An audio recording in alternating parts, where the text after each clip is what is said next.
Hello नमस्कार. मी शुभांगी एका नवीन व्लॉगमध्ये तुम्हा सर्वांचे अगदी मनापासून स्वागत करते.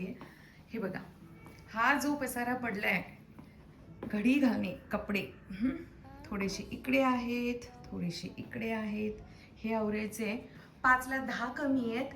आज मी व्लॉगिंग करणार नव्हते, पण म्हटलं चला ठीक आहे स्टार्ट करूया, कारण आज आहे आमच्या प्रियाचा बर्थडे, म्हणजेच आमच्या रोशनी मॅडमचा बर्थडे. बरं, मी हे काढून ठेवलंय थोड्या वेळापूर्वी. तर 3 लिटर दूध आहे हे गोठ्यातलं. आता 1 लिटर हे वेगळं करून मी वापरण्यासाठी, म्हणजे चहा किंवा दह्यासाठी वगैरे, आणि या 2 लिटरचं मी दूध बनवणार आहे, सॉरी पनीर बनवणार आहे. आणि त्याच्यासाठी हे 2 लिंबू काढलेत मी आत्ताच. आणि तुम्हाला मी मागे एकदा व्लॉगमध्ये सांगितलं होतं, आठवतंय की मला ना लिंबू विकत नाही आणावे लागत. हे सारे लिंबू मी कल्पना देत असते आम्हाला.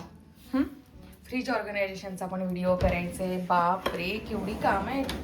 आणखी एक सगळ्यात महत्त्वाचं, ट्रायप्लायच्या टोपांचा रिव्ह्यू द्यायचा आहे. चला, आठवलंय तोपर्यंत मी काढते हे सगळे टोप आणि दाखवते आणि त्याचा रिव्ह्यूही देते. बरं, माझ्या अवताराला जरा माफ करा हा, कारण सकाळपासून मी काही लावलेलं नाही आहे, फक्त लिप बाम लावलंय आणि पाण्याने तोंड धुतलेलं तसंच आहे. मी मॉइश्चरायझर सुद्धा आज लावलेलं नाही आहे. असं मी करत असते, कंटाळा करत असते.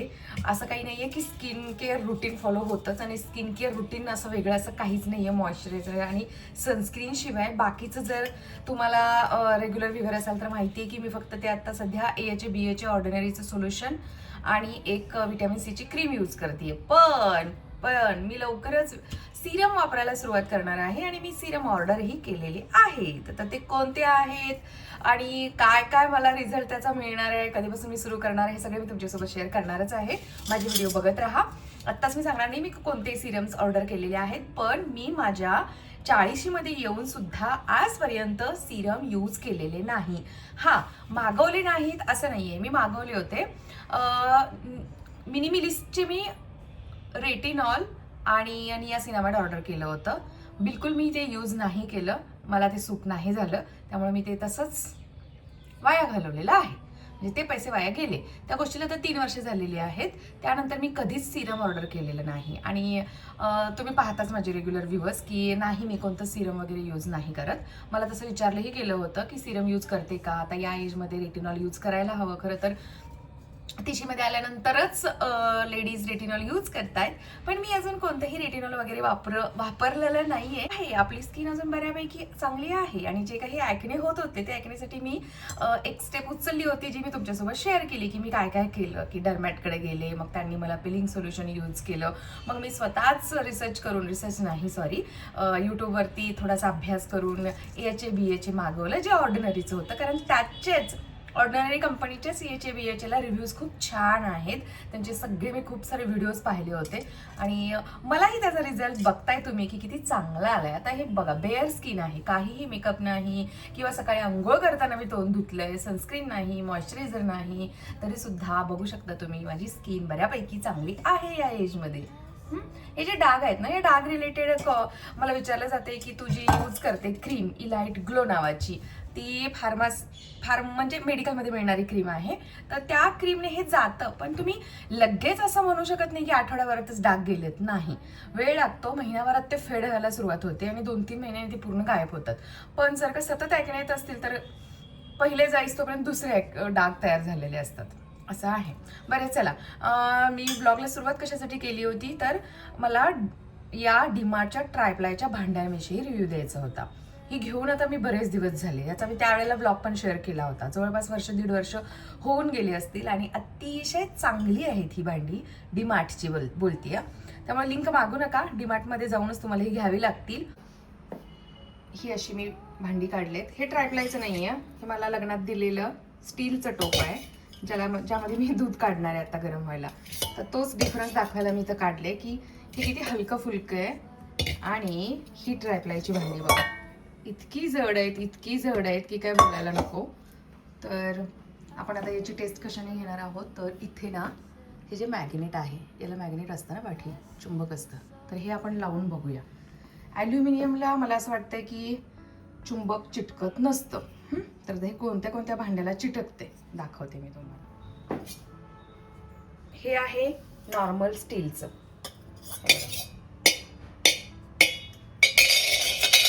याला हे स्टीलला चिटकत नाही. हे लग्नातलं साधं स्टीलचं टोप आहे, साधा.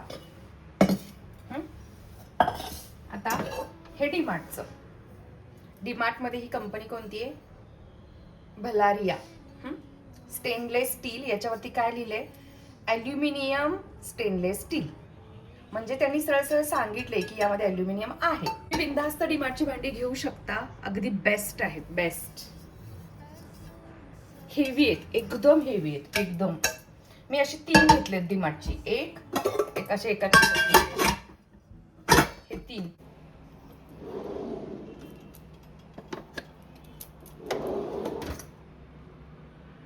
अरे, मला तुम्हाला दाखवायचं काय होतं आणि मी दाखवलं काय. कॅमेऱ्याचा अँगलच व्यवस्थित मी सेट केला नाही, त्यामुळे ते व्यवस्थित शूट झालंच नाही. तर डीमार्टमध्ये जी काही ट्रायप्लायची भांडी मिळतात किंवा आपण जी ऑनलाईन ट्रायप्लायची भांडी घेतो ना, त्यांना मॅग्नेट चिटकतं आणि ते कसं काय चिटकतं हे मला काही कळत नाही आहे. आणि आपण म्हणतो ना ॲल्युमिनियम जास्त आहे, तर असं काही नाही आहे. प्रत्येक ट्रायप्लायमध्ये ॲल्युमिनियम हे असतंच. 3 लेयर असतात. वरचा म्हणजे जो यूजमध्ये येतो तो आणि सगळ्यात वरचा आउटर लेयर हे स्टील असतात आणि मध्ये ॲल्युमिनियमच असतं. पण तरी देखील ॲल्युमिनियम आणि स्टील एकत्र आल्यानंतर त्याला चुंबक कसं काय चिटकतं हे मला कळत नव्हतं आणि मला तेच तुम्हाला दाखवायचं होतं आणि नेमकं तेच शूट झालं नाही. कॅमेरा मी चुकीचा लावला होता आणि आत्ता पाहते मी एडिट करताना. इतकी शहाणी आहे मी की त्यावेळेला सुद्धा मी पाहिलं नाही की अँगल ओके आहे की नाही. हे असं होतं व्लॉगिंग करताना. खूप साऱ्या प्रॉब्लेमना फेस करायला लागतं, खूप एफर्ट्स घ्यावे लागतात आणि आमची डेलीची जी कामं असतात ना ती या सगळ्या शूटिंगमुळं स्लो होऊन जातात. बरं चला, आता बाकी स्वयंपाक तर आज काहीच करायचं नाही आहे, कारण प्रियाच्या बड्डेला जायचं आहे. डायरेक्ट तिकडेच खाणार आहोत आम्ही सगळेजण. तर म्हटलं पनीरचं काम जे काही राहून गेले, बिचारे आहोच करत असतात. यावेळेला आपण त्यांना सरप्राईज देऊया, सुखद असा धक्का देऊया की चला तुमचं काम मी केलेलं आहे, मला येते पनीर बनवायला. त्यांचं असं म्हणणं असतं की तू जोर लावून त्यातलं पाणी काढत नाहीस आणि मग ते चांगलं बनत नाही. आज मी दाखवते तुम्हाला करून. यानंतर नेक्स्ट व्लॉगमध्ये ते कसं बनले तेही दाखवेन. येतं हो मला, उगाच आपलं असतं आहोंचं की नाही तुला नाही जमत आहे ते मीच करतो. मग मलाही असं वाटतं जाऊ दे, एक काम कमी होतं आपलं तर करू दे आहोंना. आणि आवडतं त्यांना बेसिकली, खायलाही आवडतं आणि करायलाही आवडतं.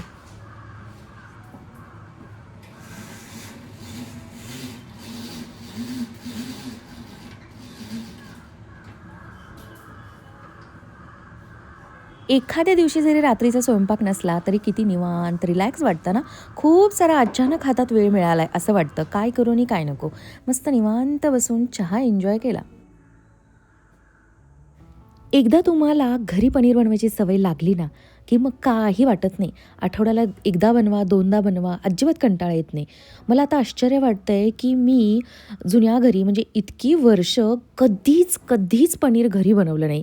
आणि जेव्हा आम्ही जुन्या घरी राहायला होतो, तेव्हा बाजूला एक माझी मैत्रीण राहायला होती, विद्या. तर ती नेहमी घरी पनीर बनवायची आणि मला इतकं आश्चर्य वाटायचं तिचं, की यार ही कशी काय घरी बनवत असेल? हिला कंटाळा येत नसेल का? किती कटकट आहे ही पनीर बनवायची, केवढा तो उद्योग आहे.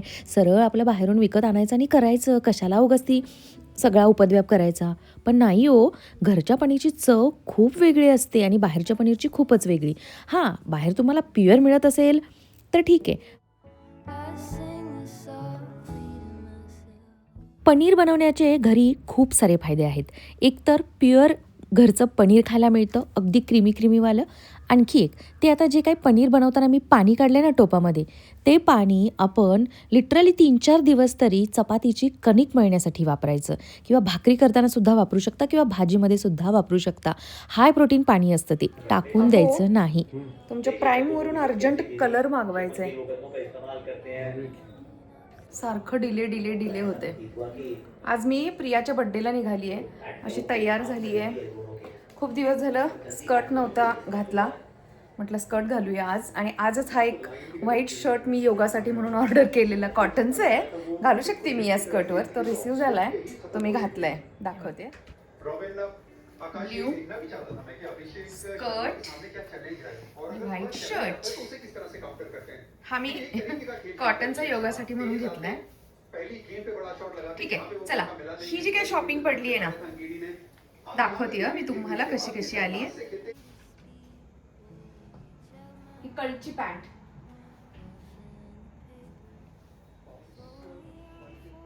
हे मी नंतर सगळं जवळून दाखवते. तर ही होती दुकानामध्ये 1700 रुपयाला. आणि मला कितीला मिळाली हे मी स्क्रीनवरती टॅग करते. मला आता आठवत नाही एक्झॅक्टली की मला कितीला मिळाली आहे. आणि हा मी घातलेला शर्ट पण आत्ताच ऑर्डर केलेला आहे. हा पण मी कितीला मिळाला ते टॅग करते. आणि हे आहे मोची ब्रँडचं सँडल, चप्पल टाईप वेजेस आहेत. हे पण मी तुम्हाला घालून दाखवते.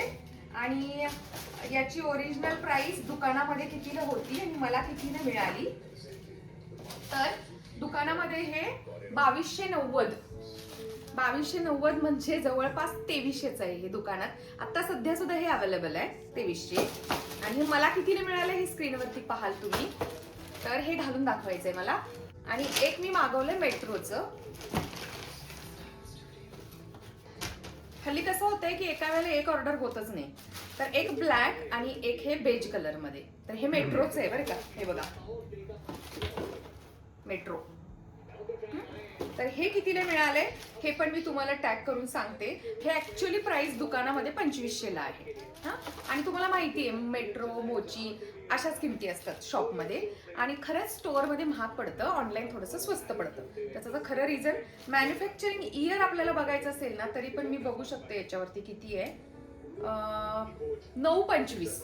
आता बघा हे 925च आहे म्हणजे सप्टेंबर मधलं आहे. 25 वर्ष या वर्षीच आहे.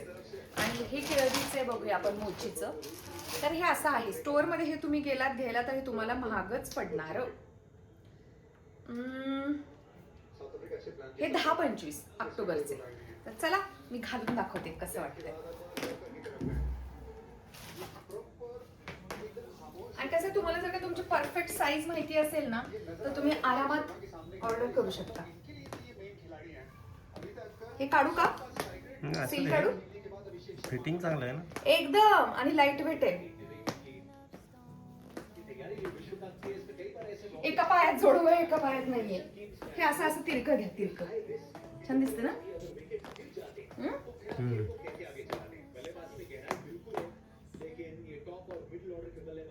चमकते आरशात. मला तिथं मिरर मध्ये चमकल्यासारखं दिसतंय. ठीक आहे. आहे छान. छान आहे. कम्फर्ट पण आहे खूप. लाईट वेट पण आहे. Beneath the sand, there's no way to speak or reach out my hand, watching the paper. Credit कार्डच्या स्कोअरवरती आहोंनी एक कुकर मागवला आहे. एक मोठा माझ्याकडे कुकर नव्हता ज्यामध्ये 2 डबे एकसाथ बसतील, डाळीचा आणि भाताचा. तर हा पिजनचा इतका काही चांगल्या क्वालिटीचा नाही आहे बट त्या पॉईंट्समध्ये जेवढे पैसे होते तेवढ्याच बजेटमध्ये हा मागवला आहे. Happy birthday. अक्षय खन्नाची एंट्री झालेली आहे. Happy birthday.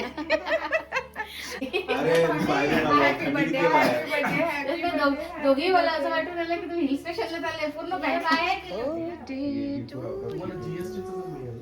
Happy birthday dear रोशनी मॅम. व्हिडिओ चालू आहे म्हणून रोशनी मॅम, नाही तर ही आमची प्रियाच आहे.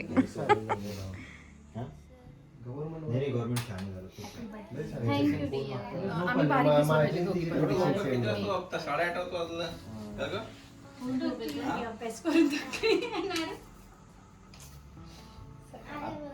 आता एनर्जी वाढव.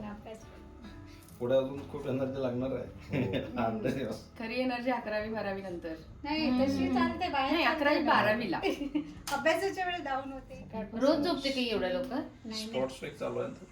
झाला त्यांचा. मी किती सुंदर दिसतोय. मग छान दिसतोय.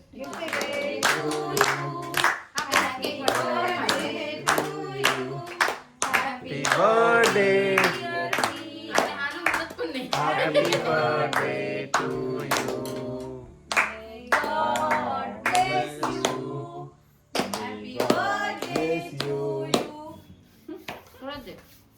हेल्दी फुल्दी केक आहे कल्पनाचा. हा ना गरम खायला इतका. मी चिल्ड्रन्स डेला गरम आणला होता. मुलांनी इतका खाल्ला. खूप आवडला त्यांना. हा खाल्ला हे पण नाही. मस्त छान. मी खाऊ घालते. तो गरम करून पण छान लागतो. याला गरम करायचं. हा ओव्हन मध्ये थोडं. मग बिना केक नाही तर हात दाखवला फक्त. फोटो नाही नाही नाही. पण या तेलामध्ये आणि तिकडल्या तेलामध्ये जरा फरक पडतो. कोणता आम्ही जिथून आणतो ना हा रेग्युलर ते बेटर ते वाटतं प्युअर आहे. आपलं हा हे आणलं बी शेंगदाण्याचं पण मला मग तुम्ही तुम्हाला सांगते ना हो, तुम्ही आणा म्हणून तिथून गुंजकर नाही तुम्ही आमच्या इथून नाही आणत शाहूनगर मध्ये ना. नाही गुंजकर हॉस्पिटलच्या बॅक साईडला आम्ही जिथून आणतो ना मी माझ्या एकदा ओळखीचे आणून पाहिलं म्हटलं जवळ आहे का आणून बघावं. फरक आहे ना त्याला प्युरिटी एवढी पण ती एवढं उघडून काश्मीरी गर्ल ही आहे आमची काश्मीरी गर्ल. टेस्ट डेव्हलप झाली ना छान वाटतं ते. नाही चव लागते भाज्याला भाज्याला चव इकडे काय नाही चालू आहे असं ए, इकडे केक खायचं चालू आहे. फोडणी घालायच्याच वास येतो. संपवला आपण ते सगळे पंजाबी लोक तिकडे तेच खातात हो, सरसो त्यांना तेच सगळं. लोणच्यात पण त्यांचं तेच असते. आता मी एकदा आणला होता सरसो तेल. ते भाजीला फोडणी दिली वास येतो.